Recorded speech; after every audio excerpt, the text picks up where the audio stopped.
Halo teman-teman semuanya, KMUI, mahasiswa dan rakyat Indonesia.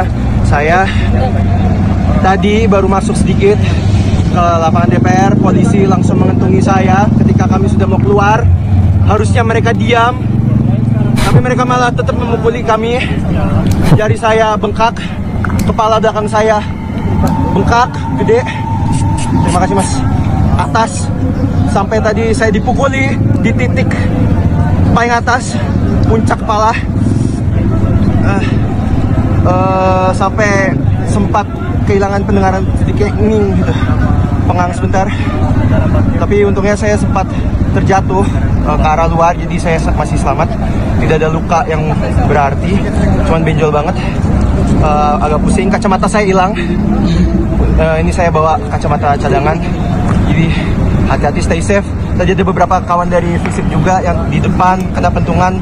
Tolong segera diamankan, terima kasih. Hidup mahasiswa, hidup rakyat Indonesia. Ketika mereka mengalami luka-luka, ya mereka merasa seakan-akan menjadi korban, guys ya. Bahkan ketika mereka melakukan pengerusakan gedung dan melakukan tindakan yang anarkis, mereka seakan-akan merasa itu adalah hal yang halal, hal yang wajar. Nggak gitu caranya, guys ya. Namun ya lihat sendiri, ketika ada yang terluka, ketika mereka dipukul mundur oleh aparat, mereka merasa seolah-olah menjadi korban dan menuduh aparat melakukan kekerasan terhadap rakyat sipil gitu. Percayalah, di saat RUU TNI coba disahkan, ekonomi kita juga sedang tumbang, IHSG kita turun. Selama Prabowo menjabat, 151 hari Prabowo menjabat, 171 hari anggota DPR menjabat, turun 27,7%, nyaris 30%, dan itu tidak bisa dikatakan ekonomi kita baik-baik saja. Jadi untuk rakyat Indonesia sedang gelap. Ya kalau untuk pesan kita sebagai mahasiswa tentu nggak akan berhenti untuk melawan dan juga untuk berjuang, karena jelas ini adalah cita-cita reformasi 98, dan juga untuk rasa kekecewaan kita juga sebagai mahasiswa, maka kita akan turun terus ke jalan, dan juga untuk mungkin akan melakukan kajian-kajian lagi lebih taktis dan strategis untuk supaya undang-undang TNI ini bisa dicabut. Semakin kesini kok semakin goblok mahasiswa itu. Undang-undang TNI yang tidak merugikan masyarakat malah di demo habis-habisan. Tapi undang-undang perampasan aset bagi koruptor diem aja. Semakin goblok, semakin keterbelakangan. Demo-demo yang membakar foto-foto simbol negara seperti foto presiden dan wapres itu harus segera ditindak tegas. Tangkap biar kapok. Puluhan mahasiswa dikejar-kejar polisi sampai masuk Kodim. Mahasiswa itu meminta perlindungan ke TNI karena mereka dipukuli. Polisi yang mau masuk Kodim itu pun langsung dihalau TNI. Mahasiswa pun langsung berterima kasih kepada TNI. 40.000, duitnya udah diterima apa belum? Belum. Hanya dijanjikan? Iya Pak. Nah, jangan sampai seperti itu mas, kasihan. Rekan-rekan polisi itu juga saudaramu juga, ya kan? Iya Pak. Polisi saudaramu. Kasihan nggak kalau nanti akhirnya jadi korban semua? Ada polisi korban, masyarakat korban, nggak tahu apa-apa, ya kan? Iya Pak.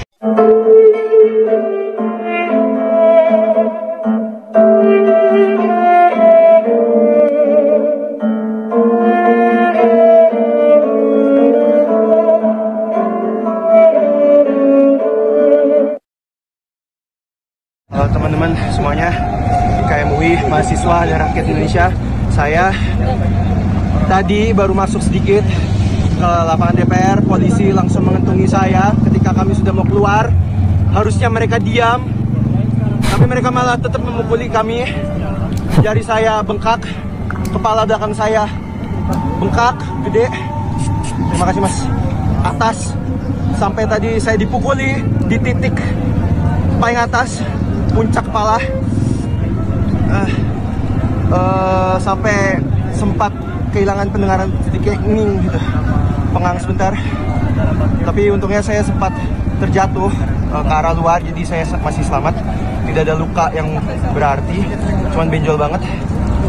Agak pusing, kacamata saya hilang. Ini saya bawa kacamata cadangan, jadi hati-hati, stay safe. Tadi ada beberapa kawan dari FISIP juga yang di depan kena pentungan. Tolong segera diamankan. Terima kasih. Hidup mahasiswa, hidup rakyat Indonesia. Ketika mereka mengalami luka-luka, ya mereka merasa seakan-akan menjadi korban, guys ya. Bahkan ketika mereka melakukan pengerusakan gedung dan melakukan tindakan yang anarkis, mereka seakan-akan merasa itu adalah hal yang halal, hal yang wajar. Nggak gitu caranya, guys ya. Namun ya lihat sendiri, ketika ada yang terluka, ketika mereka dipukul mundur oleh aparat, mereka merasa seolah-olah menjadi korban dan menuduh aparat melakukan kekerasan terhadap rakyat sipil gitu. Percayalah, di saat RUU TNI coba disahkan, ekonomi kita juga sedang tumbang, IHSG kita turun, selama Prabowo menjabat, 151 hari Prabowo menjabat, 171 hari anggota DPR menjabat, turun 27,7%, nyaris 30%, dan itu tidak bisa dikatakan ekonomi kita baik-baik saja. Jadi untuk rakyat Indonesia sedang gelap. Ya kalau untuk pesan kita sebagai mahasiswa tentu nggak akan berhenti untuk melawan dan juga untuk berjuang, karena jelas ini adalah cita-cita reformasi 98, dan juga untuk rasa kekecewaan kita juga sebagai mahasiswa, maka kita akan turun terus ke jalan dan juga untuk mungkin akan melakukan kajian-kajian lagi lebih taktis dan strategis untuk supaya undang-undang TNI ini bisa dicabut. Semakin kesini kok semakin goblok mahasiswa itu. Undang-undang TNI yang tidak merugikan masyarakat malah di demo habis-habisan. Tapi undang-undang perampasan aset bagi koruptor diem aja. Kan semakin goblok, semakin keterbelakangan. Yang pinter makin bodoh, yang bodoh malah kebablasan, ikut-ikutan. TNI, undang-undang TNI nggak mungkin menyengsarakan rakyat. Nggak mungkin itu. Yang jelas-jelas menyengsarakan rakyat itu para koruptor. Kenapa undang-undang perampasan aset bagi koruptor mahasiswa tidak pernah bersuara? Tuh, kan semakin goblok nih mahasiswa-mahasiswa ini. Makin bodoh.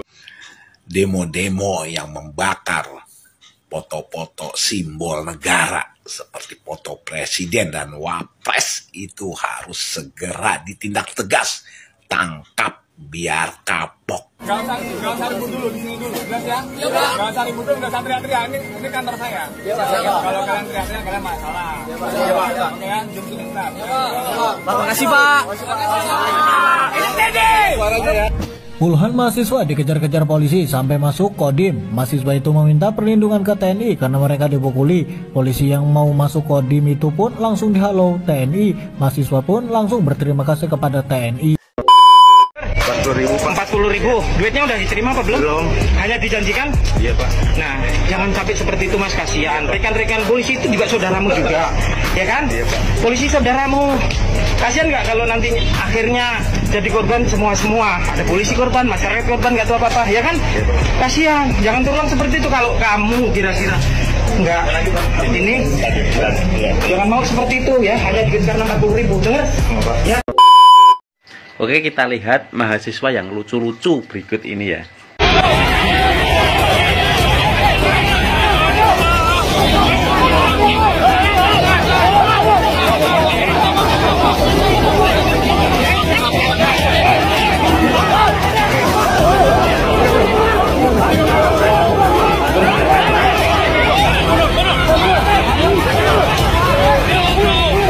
Kalau menurut saya itu bukan demo lagi, tapi itu adalah perusuh. Jadi kalau polisi melawan itu sudah kewajiban.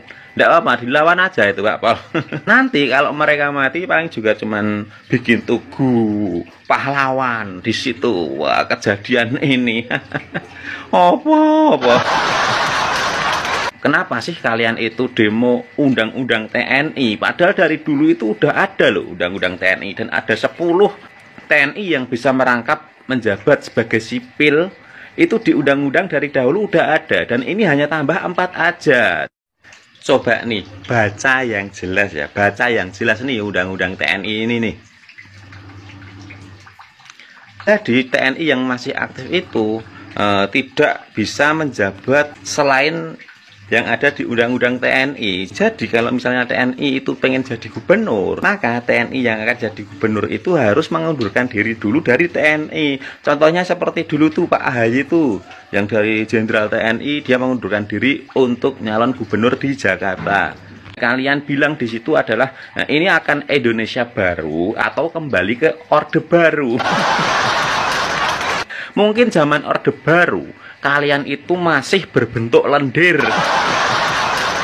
Soalnya saya ngerasain tuh waktu Orde Baru itu saya ngerasain sendiri. Dulu ada program AMD, yaitu ABRI Masuk Desa. Dan waktu itu tentara atau ABRI itu masuk ke kampung-kampung membantu warga sekitar untuk gotong royong, pembuatan rumah, pembuatan jalan, terus akan diadakannya listrik. Karena waktu zaman saya kecil dulu di kampung saya itu belum ada listrik sama sekali.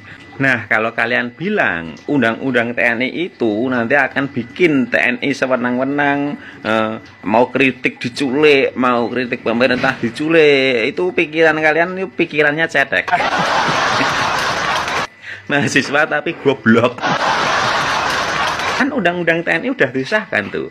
Harusnya yang ngadepin kalian demo itu TNI. Dan kalian itu bisa-bisa dituduh pemberontak. Udah pada didor kalian sama TNI. Nyatanya apa? Yang menjaga gedung yang kalian demo itu kan polisi, bukan TNI. Siapa dalang dibalik demo tersebut? Kayaknya udah jelas ya. Dulu waktu Pak SBY jadi presiden, itu banyak banget yang demo, dikit-dikit demo. Lalu saat Pak Jokowi itu jadi presiden, adem ayem tuh nggak ada demo. Tapi setelah Pak Jokowi itu berseteru dengan PDIP, banyak banget yang mendemo Pak Jokowi. Dan sekarang Pak Prabowo yang belum ada 1 tahun menjadi presiden, udah kalian demo aja. Jadi kelihatan kan siapa dalangnya. Mahasiswa ini sok-sokan banget bawa-bawa tulisan hashtag kembalikan TNI ke barak. Ya udah, kalau kembalikan TNI ke barak berarti gantian aja. Nanti yang jaga perbatasan negara di darat itu biar mahasiswa. Terus yang jaga perbatasan negara di laut itu biar mahasiswa. Terus yang perang dengan OPM di Papua itu biar mahasiswa aja. Gitu aja kok repot. Setuju nggak kalian? Delogok.